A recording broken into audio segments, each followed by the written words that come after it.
To the Saturday in Athens podcast. I'm your host, Seth Saunders, joined as always by my co-host, James Kim. It is Deep South's oldest rivalry, chapter 128, brother. How fired up are we this week? Extremely fired up. I love this rivalry. It's become one of my favorite rivalries over the past few years, even though it hasn't been that competitive, but I love this game. And I won't drink any beer that has an orange and blue label on it because of this rivalry during the season. So I love this rivalry. I can't wait. That's dedication right there, baby. We're color coding the beer cans before we play our opponent. This is the kind of passion that you're getting from us, folks. I want to talk about Hugh Freeze's comments on the rivalry, or lack thereof, seemingly based off his comments. And it is interesting, right? All rivalries are somewhat cyclical. I think Florida fans would argue that the Georgia-Florida rivalry wasn't much of a rivalry in the 90s when Spurrier was there. And it's kind of in that swing now with Georgia-Auburn. I mean, what is it? We've won, is it 15 out of 18? Is that right? 15 out of 18, 17 out of 22, I think, something like that. Yeah. I mean, it has been dominant. I mean, even through the end of Coach Rick's era and then into Kirby's. Yeah, it's just been I don't know, man. We're just dominating it. And it still makes me nervous, though, because it's a rivalry game and you got to go to the Plains and all those things. But I just thought Hugh Freeze's comments were interesting, talking about, like, of our rivalries. What did he say? Like, I don't think this one has, like, the edge that the others do, or there's not as much hate or something. And yeah, I mean, obviously that quote's gotten dissected and all those type of things, but I just thought it was interesting. I personally disagree with his comments because, he hasn't been a part of it. So That's also why it is. But it's the hate that this rivalry is important to the players because Border State and how close the schools are. And a lot of these kids played against each other in high school. A lot of these kids went to school in Georgia. So it's very important to the players, regardless of whether, and it's very important to the schools, regardless of what Hugh Freeze says.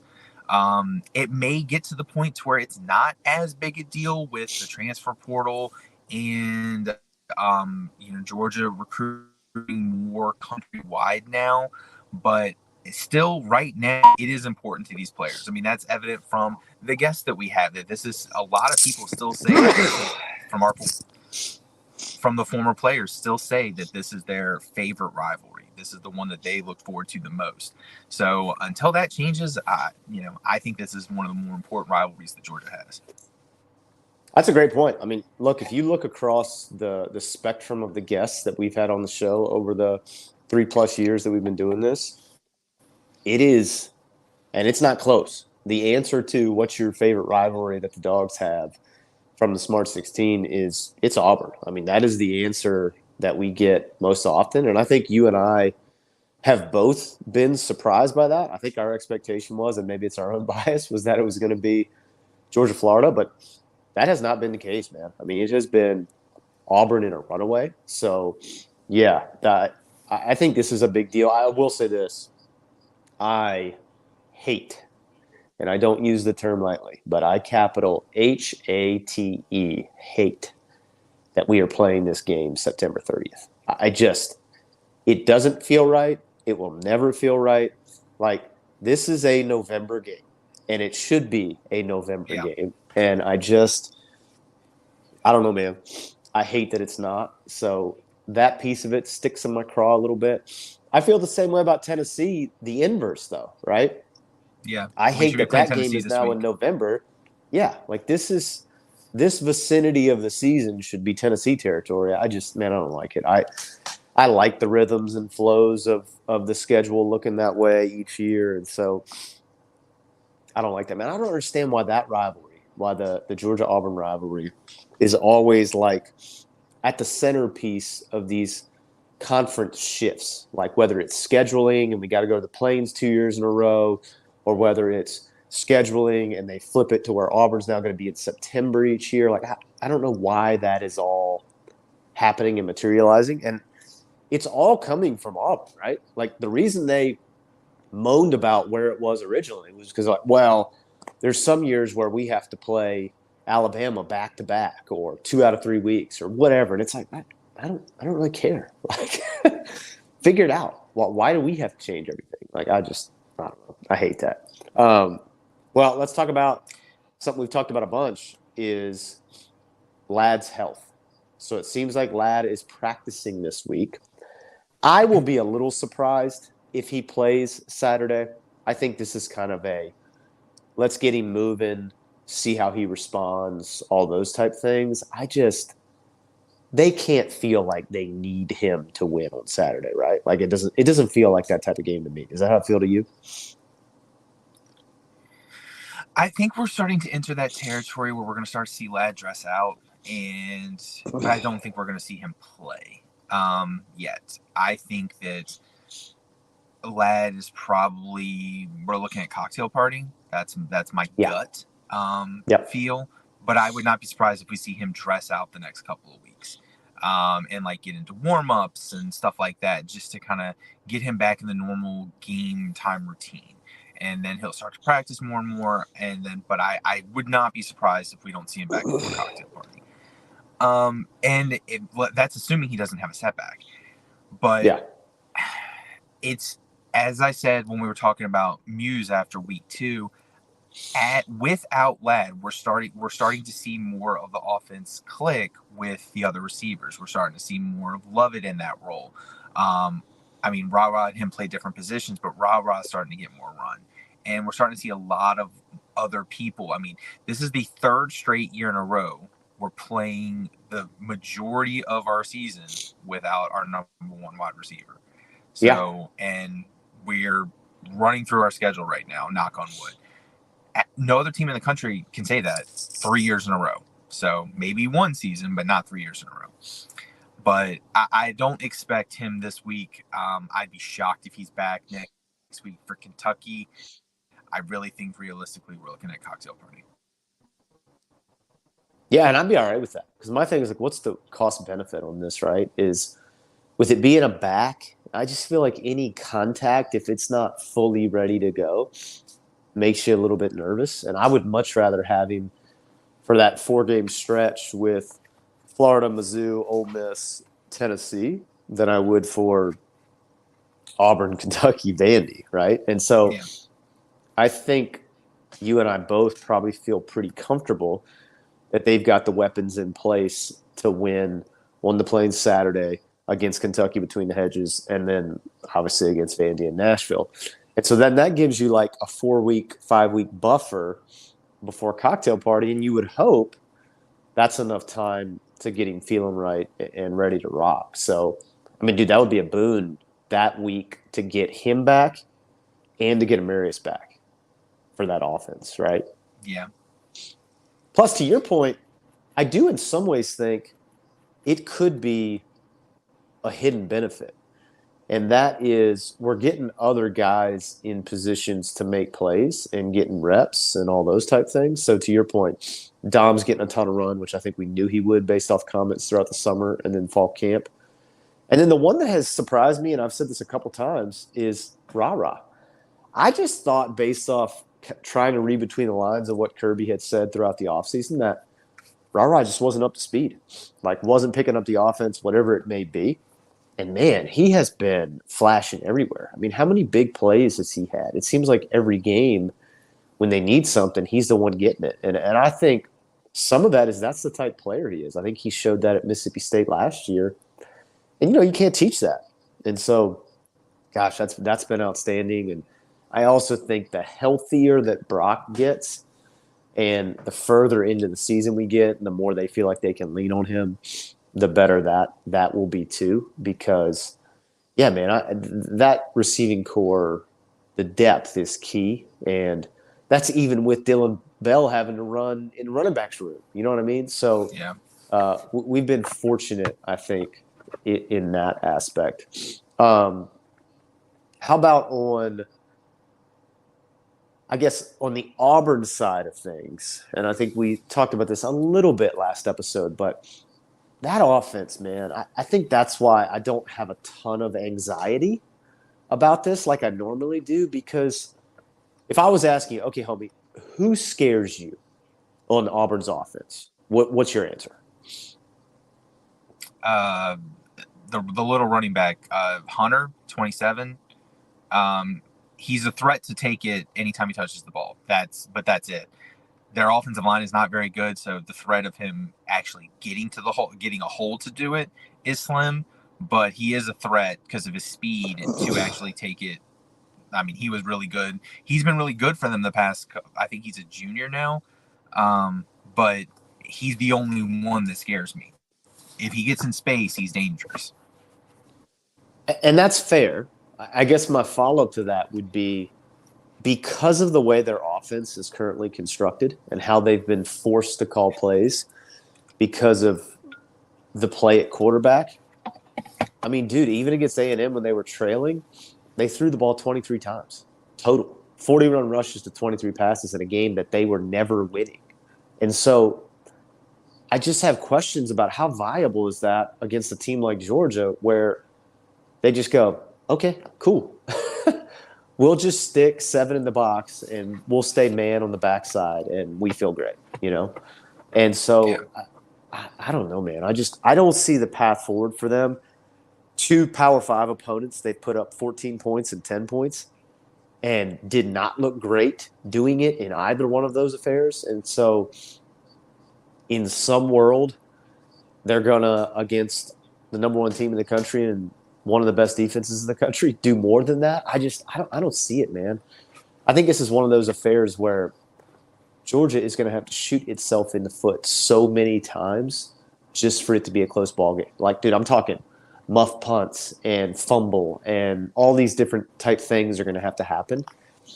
And Georgia's offense just really hasn't shown that thus far. I mean, Carson has protected the ball beautifully. And I don't know, man. We haven't been careless with the football, which is, I think, pretty symbolic of a Kirby Smart team. And so, yeah, I don't know, man. Am I being too laissez-faire about this? Should I be more worried? Well, I mean, we were pretty careless last week. If we're careless with the ball last week, like this week, like we were last week, then that could be dangerous. If we give them short fields, I'm still not sure they're going to put up, 21 points. But I mean, that could get dangerous. Get that crowd into it early. Like if we give them 3 turnovers in the first half, give them short fields, give them 14, 17 points, easy points. That could be dangerous. Get the crowd into it early. That, snowball effect. That's a dangerous place to play. I'm not saying that's going to happen. I'm not saying I'm worried about that. I'm just saying that's, devil's advocate. That's the worst case scenario. I don't see that happening. I think my concern with this game is because of the environment that Kirby's going to want to come out and we're going to play ultra conservative. Yeah. And to get Carson comfortable with his first road start. That's my concern. And that the offense is going to kind of be stuck in neutral, kind of how we were in the first game. After all the progress we made last week on offense, and we're going to go backwards. That's my concern with this game. I don't want to see us go backwards. I want to see us keep pushing forward, even with the hostile environment, because if we let the crowd get into it, then, like I said, snowball effect. We got to keep pushing forward, and we got to step on the throats early so that we don't let the crowd get into it. You know what your boy wants to see? First play of the game. Give me that zone read, baby. Zone read keeper. I mean, I like it, but he's got to keep it at some point. He's got to, so there's the threat of it. He's got to keep it at some point. Dude, I just want him to keep it so he gets his bell rung. And so he's like alive. Well, that's like, true too. Yeah, that's true too. I think it wakes his ass up. I do, man. And so that's what I'm saying. I want him to get him into it. Okay, I'm with you. I would hate that if we did that because I think it should be the opposite now. I think the game plan should be, dude, we're going to script the first drive anyways. Let's script it all week. Carson, you're our guy. We believe in you. We're taking a shot first play. Or we're doing zone read, you pull first play. Like, I just want them – at some point, brother, we got to lean into it. Like, you're the guy now, and we need you to be that way. We need to be able to call it that way. I thought Coach Bobo called it that way Saturday, didn't you? I thought it was the first time all season where it was like, okay, I feel good about the kid under center. We're gonna pull the trigger a little bit, and that's what they need to do Saturday. And I think I'm always this way, man. I think it's because of the environment that they're going into. Like, let's not be on the defensive because we're going into a tough environment. Let's attack that and make it ours and knock that off at the pass, right? Because how quiet does that place get if the number one team in the country comes out and marches it down the field and is up 7-0 with 11 minutes left in the first quarter, right? Like, that's how you got to approach it, is we are going to take all the air out of the stadium, and by halftime, people are leaving. I think that's, we are going to hunt. We're not going to be hunted. That's how I would look at it. We're going to the jungle, and we're hunting tigers. That's our mission this week. So that's how I would approach it. I would call it that way. We are going to be so aggressive. That's what I want, right? Like, that's what our personality should be. We are never on the defensive. We're never on skates. So, yeah, that's who we're supposed to be. No, I agree. I think especially early on, that's the best time to be aggressive because Auburn's going to be juiced. They're going to make mistakes. I mean, we take a big shot. I would not be surprised to see a PI if we don't complete the pass, something like that, because they're going to be over-aggressive because they're going to be amped up as well. So, and I think them being amped up, being home, I think that's going to play to our advantage because they're going to be a little over-aggressive. So I want us to be aggressive to start off with to take advantage of that because we are more talented than them. Yeah. So all we have to do is, it could be something as simple as a wide receiver screen, busting a tackle with Arian, 80-yard touchdown. Something as simple as that. They're going to be over-aggressive early on to try to make a statement, to try to get the crowd into it. They're going to do whatever they can to use the crowd to their advantage. So we have to neutralize that by making a big play early on. Or if we do go the methodical approach, 7-minute drive, shove it down their throat. As long as it ends in a touchdown, that's fine too. Anything to take the crowd out of it early on. You know what else I'd love to see first play? Okay, I either want zone read keeper, so we wake Carson up with some smelling salts from the D end, or envision this for me. Let's go 4 wide, trips right, gun. We fake wide receiver screen to the trip side. We either got backside post on the one-on-one or backside fade, and we just let it rip on that backside. How about that? How you feeling about that? You on board with that? I mean, I love that. I also would not be opposed to the old Mississippi State first play of the game. Little flea flicker first play? I'm good with that. Little flea flicker. Yeah. Give us the old Jake Fromm to Terry Godwin. I'm all over that. Yeah. Just something, man. Something that comes out. Completely random. Did you know Terry Godwin's playing in the CFL right now? I did not know that. Dude, last I knew he was – who was he with? The Jags? Is that who he was with? Yeah, that I had absolutely no idea. It popped up randomly on Prize Picks the other day. I was going through CFL players looking at lines, and Terry Godwin II popped up, and I was like, hold up. Time out. We're going to beep, beep, beep. I need to reverse this back now. Let's dive into my boy's degeneracy right here. I was just searching through CFL lines. You were searching through what?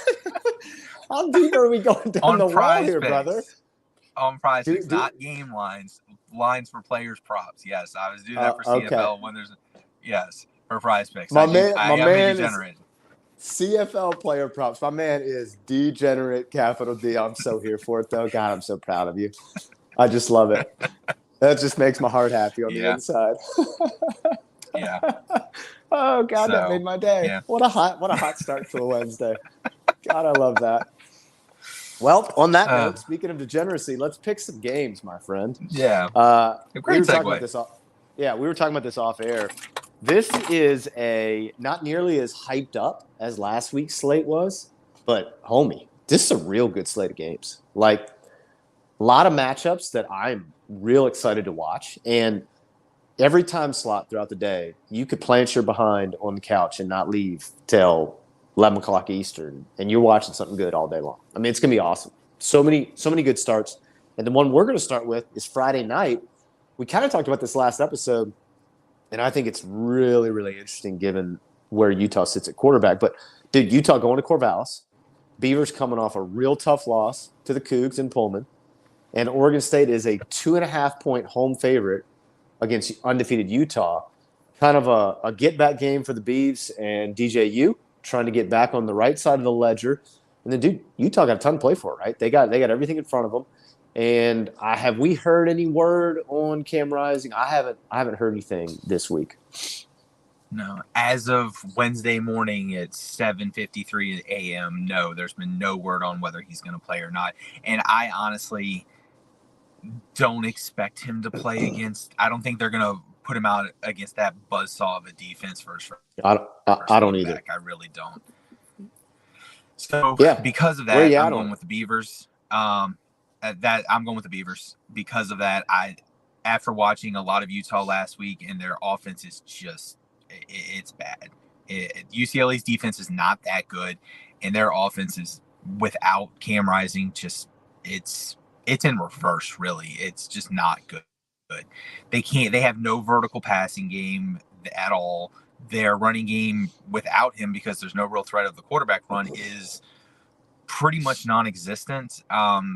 So they had one offensive drive that was sustainable. Sustainable. It wasn't anything to write home about. So I'm gonna go with the Beavers at home. I think it's going to be a slugfest. I love the under. I don't care what it is. If it is anything over 30 points, give it to me. But I think the Beavers win at home. Just so y'all know, my boy can pick a total now. So y'all might want to heed that advice. I'm just saying. You might want to sprinkle a little something on that, because my boy loves him a total, and he's real good at picking them. Okay, here's my take on this. I reserve full right and judgment, and I'll give you the same. If we hear Friday that Cam Rising is going to play, I'm changing this pick. I'm just putting that out there. But I agree with you. I will too. Utah is not equipped, given their current offensive setup, absent Cam Rising, to go to Corvallis and score enough points on that defense to beat Oregon State. I just don't think it's going to happen. I think especially given that Oregon State loss last week. Woo! Told you, brother, that cold is coming with a vengeance, baby. First fall cold, folks. So it is what it is. It's nailing me. So yeah, I'm taking the Beavs too, man. I like the way that defense is constructed. I think that's more, I think that's something we probably haven't talked about enough on the last episode, is what a testament to Cam Ward and that Wazoo offense, because that Oregon State defense is real. And they dropped 35 on them? So 38. 38. Oh yeah, because the final ended up being 38-35? Is that right? 38-35, yeah. Yeah. So I'm with you. I'm taking the Beavs on Friday night. I think that'll be an awesome environment. Nighttime in Corvallis. Yeah, I'm all in on that. Okay, next one is a rebound game for one team and a showcase game for another. You got USC and Heisman hopeful and current Heisman Trophy winner Caleb Williams going to Boulder to play Colorado. It is a 10 a.m. local time start. Homie, fight on is a 21.5-point favorite in Boulder. Colorado looking like still going to be absent Travis Hunter, even though he told Coach Prime he wants to play this week. Yeah, man, I don't know. What do you think? Little kegs and eggs and buffs, or are you going kegs, eggs, and Trojans? What you feel on this?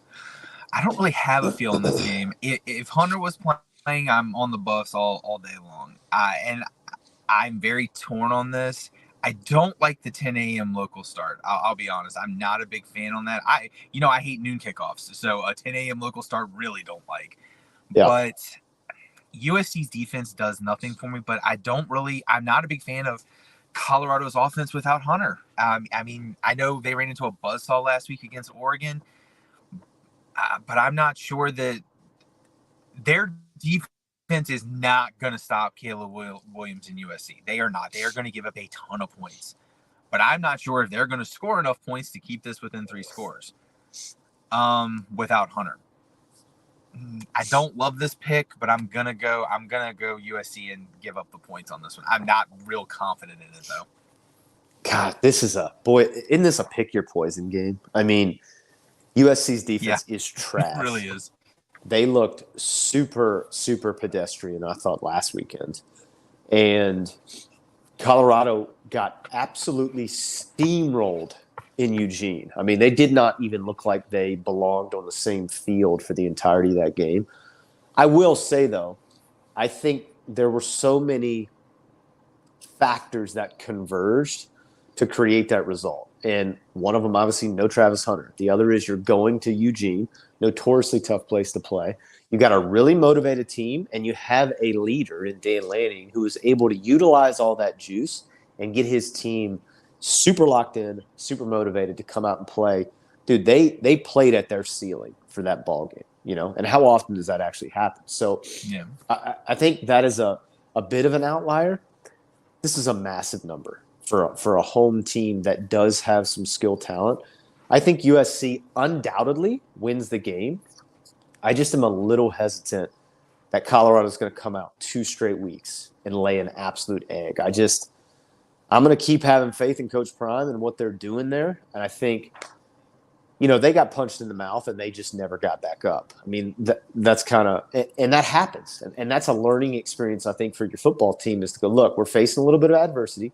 How do we respond the next time it happens? And so I'm going to take the Buffs to cover.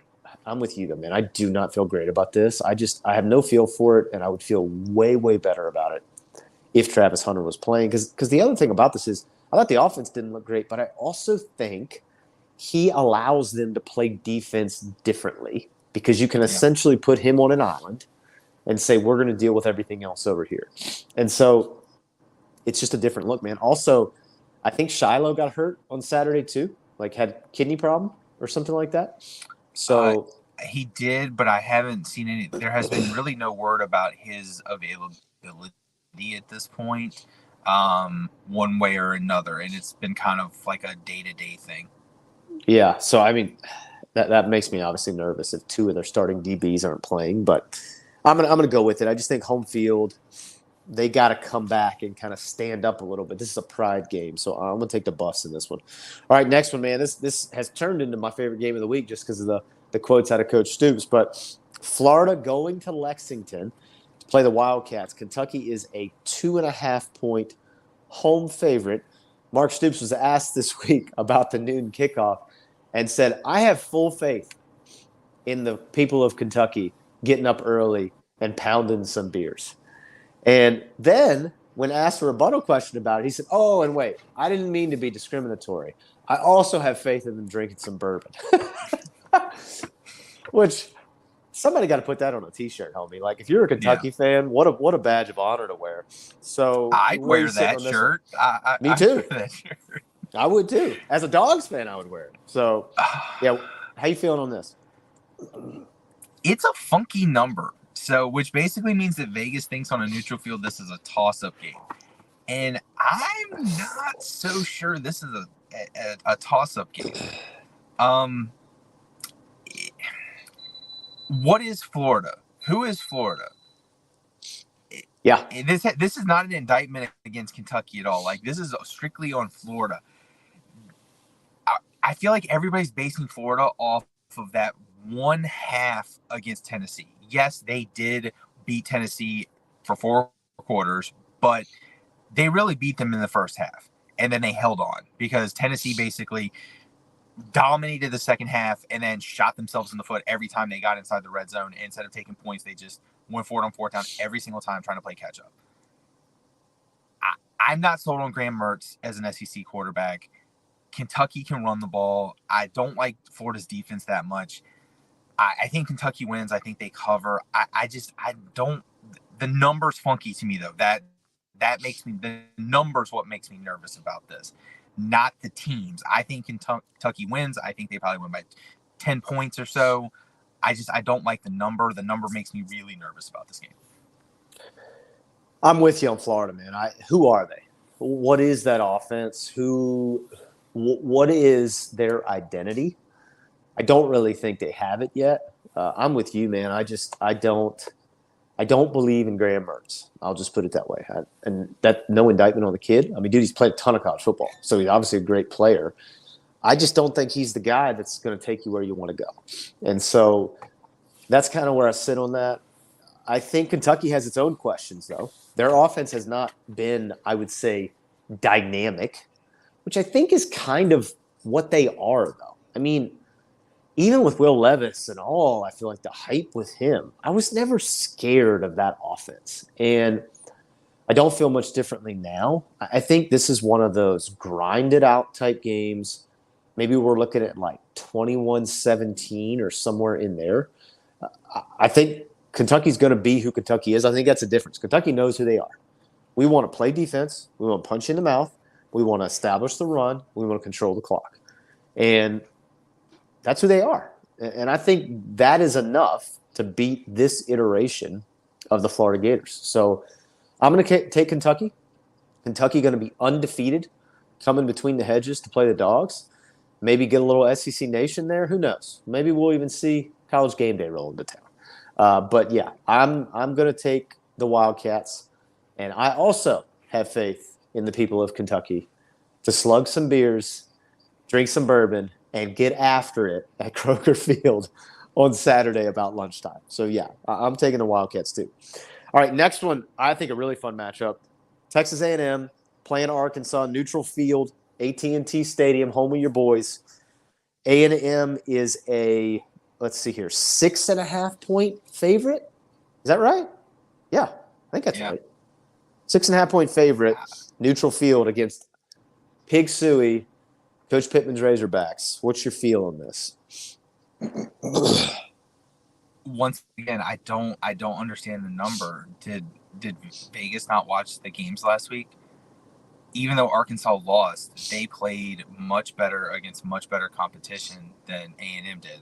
And A&M's probably going to be without their quarterback. There's no knock against Max Johnson, but I'm going Pig Suey to cover. They may win. I think this is one of my favorite matchups of the week. I think this is going to be a very exciting game. I'm looking forward to it. I think it's going to be a slugfest, and I think this game could save Pittman as the coach of Arkansas if they win. These games have been wild the last few years, and I expect it's going to be wild on Saturday. But to your point, I loved how Arkansas played in Death Valley on Saturday night. I've always liked KJ Jefferson. We obviously love Coach Pittman. I just think I feel more comfort in what they are as a football team currently than what A&M is. And I will say this now, credit where credit's due. I was watching the game at my brother's wedding this weekend. They bring Max Johnson in, and I'm like, yeah, that's Brad's kid, but he ain't nothing but a pair of shoes, man. This is going to be not good for A&M. And he proceeds to light it up for the entire second half and make your boy look like an idiot. But, hey, good for him. Threw a touchdown pass to his brother on Saturday. That was cool. I don't know, man. That Auburn team is not good. And A&M, I didn't think looked overpowering or stellar. And so I feel good about Arkansas in this game. I also just feel it's one of those feel games. I can't really explain it. I just think this is a game where Arkansas is going to play really good football and give A&M fits all afternoon. So, yeah, Pig Suey for me. All right, next game, man. Your undefeated Kansas Jayhawks are traveling to Austin, Texas to play the Longhorns. Texas is a 16.5-point home favorite. Brother, Kansas has been looking good. I thought, dude, it was never in doubt last week against BYU. They looked awesome. And neither one of us took them, I don't think. So, shame on us. No, but how you feeling about this one? Rock chalk. I love the number. I'm not sure if Kansas can pull off the upset, and I know it's in Austin, but I love the number for KU. KU is dynamic enough on offense to give Texas fits all day long. I'm not sure if their defense is good enough to slow down Texas's offense, but I think that Jalen Daniels is going to run roughshod over their defense. I just do. I think they're going to put up points, and I think that this game is going to be much, much tighter and Texas fans are going to be much more nervous than they want to be throughout this day. I'm the same, homie. Let's wave the wheat, man. Like, I just think KU, dude, they got the Big 12 preseason player of the year, and Jalen Daniels has played like it every single time that he has been on the field. And so, yeah, man, he's special and can do it with his arm, can do it with his feet. They were just the better football team against BYU on Saturday. I mean, there's no two ways around it. And they made some big plays on defense too. Got after the passer some. Kadon Slovis was hurried all day. Like, I was impressed with him, man. And yeah, I love this number. I do not know if they can, get over the hurdle and win straight up, but boy, I love it at this number. 16.5. Give me the Jayhawks all day. So wave the wheat, baby. Wave the wheat. Rock Chalk, Jayhawk, KU. Okay, next game on the docket I think is fascinating. LSU going to Oxford to play Ole Miss. LSU squeaks one out against Arkansas last weekend in the Golden Boot rivalry. And Ole Miss coming off, boy, did they look flat and underwhelming in Tuscaloosa against Alabama. So LSU 2.5-point road favorite. How you feel on this one? What you take? I think this game comes down to one specific player. Is Junkins healthy? And are they going to use him how they used him last year? Are they going to, lean on him? Are they going to actually give him a workload like they did last year? If Ole Miss does that, Ole Miss controls the clock, and Ole Miss has a shot to pull off the upset. If they don't, it's going to look worse than last week, because I don't think Ole Miss defense can slow down LSU's offense, because LSU's offense is clicking right now. Their defense, a little bit to be desired, but their offense is rolling right now. And if they don't control the clock and keep that offense off the field, it's going to be a long day. I think, and I'm not sure if Kiffin is willing to do that. I mean, he showed it last week. He wasn't willing to run the ball, and I don't know why. They didn't try. They just were throwing Jackson Dart out there and, winging a prayer. So I can't believe I'm saying this. I'm going based off of coaching and the offense being on fire. And I'm not a fan of Brian Kelly at all. But right now, Kelly's coaching better than Kiffin. So I'm going to go with LSU to win and cover and put the final nail in Ole Miss. Yeah, give me the Bayou Bengals. This is more of a pick against Ole Miss than it is a pick for LSU. Yeah, I just really have no faith in Ole Miss. I mean, I thought last weekend was an opportunity to show that they were going to be something different, and dude, they're just not. I mean, I don't fear them on offense, and I think if we're being honest, you kind of started to see that during the Tulane game. I thought that was a little bit of an indicator of, man, something ain't just quite right with this team, and that's just kind of continued on. So. Yeah, I'm taking LSU. To your point, man, I think their offense is finding itself, and they can score points in bunches. And so, yeah, I'm taking the Bayou Bengals. All right, rebound game for the Irish, going to Durham to play Duke. College game day going to be in town for the first time in history there at Wallace Wade Stadium. Notre Dame is still a 5.5-point favorite, even after coming off the loss to Ohio State in gut-wrenching fashion. What's your thoughts on this one? I said in our preview episode for the season that Notre Dame was the most interesting team this year. After that loss and the poor coaching decisions throughout the game, and then having the 10 men on the field, they're going to show what they're made of. And it starts at the top with Freeman on down. I'm not sure what they're made of. I'm going with Duke to cover. I'm not sure if Duke wins, but I think Duke covers. I love Leonard. I love Elko. I think Duke is embodying their coach. Mm-hmm. Elko is tough as nails, and they're embodying that. They're a grinded out football team.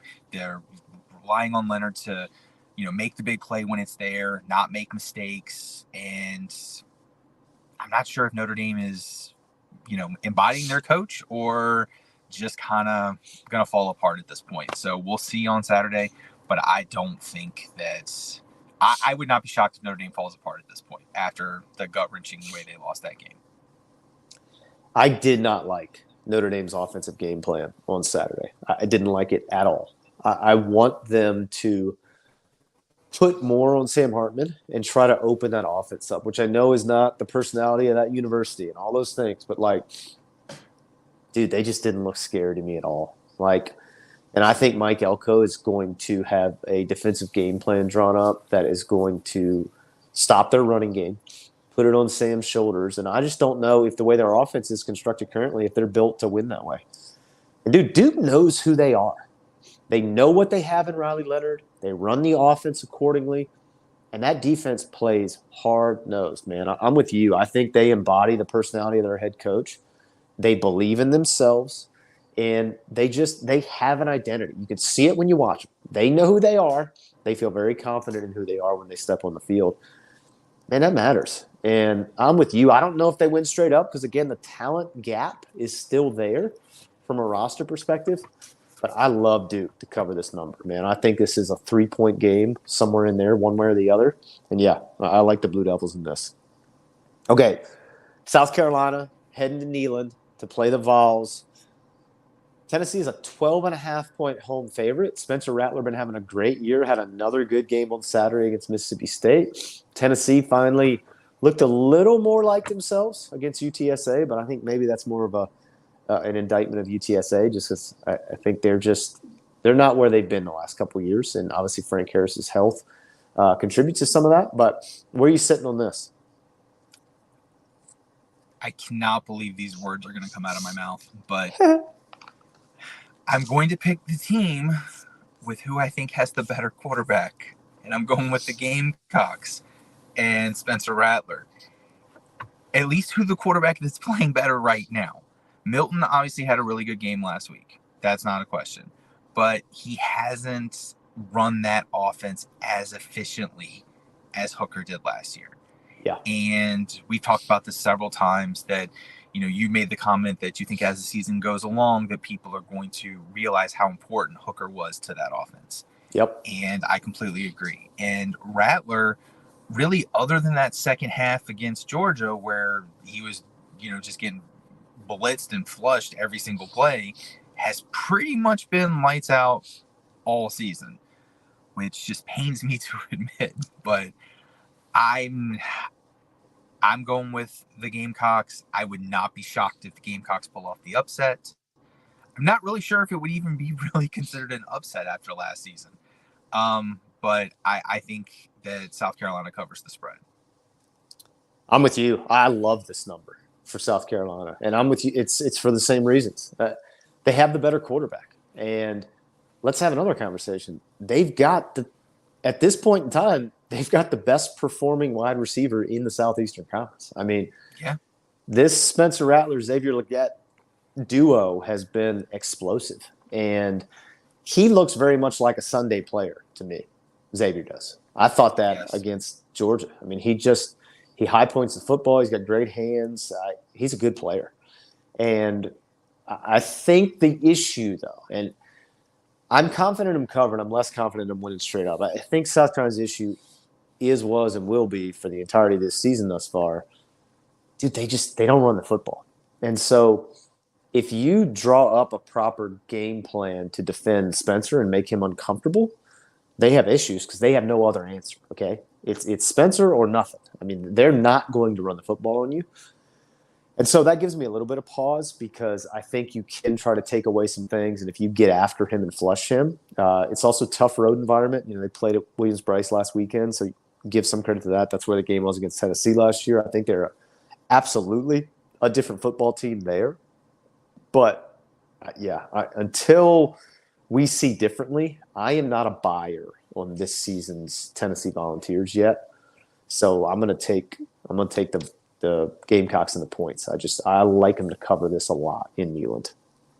All right, next game is Alabama coming off a big win over Ole Miss, going to Stark Vegas to play Mississippi State, who, even though they lost, seemingly got Will Rogers back involved, threw for over 400 yards on Saturday night. So maybe they've found a little something on offense. I don't know. We'll see. Alabama, a 14.5-point road favorite at night there with the Cowbells. What you thinking on that? Bama needs to come out and make a statement. And they beating Ole Miss last week wasn't the statement. Bama needs to come out and try to make a statement and dominate a team. Like, if they want to show that, they're the Bama of old. I don't think the Bama team is the Bama of old, but I think that that's what they're going to try to do this weekend.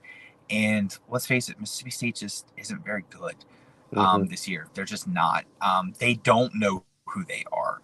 They tried to be this completely different team, and they don't have the personnel to run a different style offense yet. To run a style of offense that's not Mike Leach's, unfortunately. So they need to, if they're going to try to win this game, they need to stick with what they have. They need to try to run the air raid, and they just need to stick with it. With that being said, I think Alabama wins this game. I think they win it handedly. I just don't think I don't think Mississippi State just has the players, and I don't think they know what they want to do.